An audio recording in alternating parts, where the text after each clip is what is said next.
Guys, এটা হলো আলতাপনগর জামে মসজিদ। এটি রংপুর বিভাগের সুন্দর মসজিদগুলোর মধ্যে একটি। আসসালামু আলাইকুম guys, welcome back to my channel. আশা করি আপনারা সকলেই ভালো আছেন এবং আপনাদের দোয়া এবং ভালোবাসা আমি অনেক ভালো আছি। আজকে আমি যাচ্ছি রংপুরের আলতাপনগর জামে মসজিদে। এটি রংপুর জেলার পীরগঞ্জ উপজেলার চতরা ইউনিয়নে অবস্থিত। আমার বাম পাশে যে ভবনটি দেখতে পাচ্ছেন এটি হলো চতরা উচ্চ বিদ্যালয়। আর এই পাশে আসলে আপনার যে জিনিসটা সবচেয়ে বেশি চোখে পড়বে সেটি হলো এখানকার খেজুর গাছ। এখানে প্রতিটি রাস্তার পাশেই খেজুর গাছ আছে। তো গাইস, এটাই হলো আলতাপনগর জামে মসজিদ। ওই যে দূরে দেখা যাচ্ছে, এটি কিন্তু অনেক বড় একটা মসজিদ। দেখেন মসজিদটা কত সুন্দর। আর এই মসজিদে যিনি জুমার নামাজ পড়ান তিনি হলো এই আসনের একজন এমপি। এই মসজিদটা যে এত সুন্দর আপনি এখানে না আসলে বুঝতেই পারবেন না। আর ডান পাশে এগুলো হলো উজুখানা।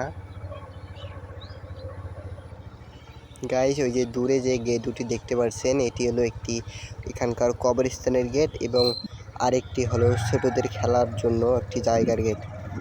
আর এই মসজিদটাতে কিন্তু একটা ইতিমখানাও রয়েছে। আর এই মসজিদটি যিনি প্রতিষ্ঠা করেছেন তার নাম হলো আলতাফ হোসেন। তার নাম অনুসারে কিন্তু এই জায়গাটার নাম করা হয়েছে আলতাপনগর। এটি হলো মসজিদের সামনের অংশ। এখানে কিন্তু ছেলে এবং মেয়ে উভয়ে নামাজ পড়ার ব্যবস্থা রয়েছে। এটি মসজিদটির পিছনের অংশ। আর সামনে ওই গেটটা, ওটা হলো একটা কবরস্থান।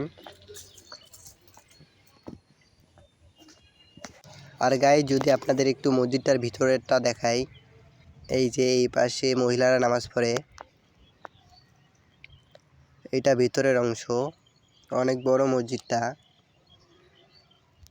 আর গাইস, এই ভিডিওটা করতে কিন্তু আমার 2 দিন সময় লেগেছে। আর গাইস, এই মসজিদটার এরিয়াটাও কিন্তু অনেক বড়।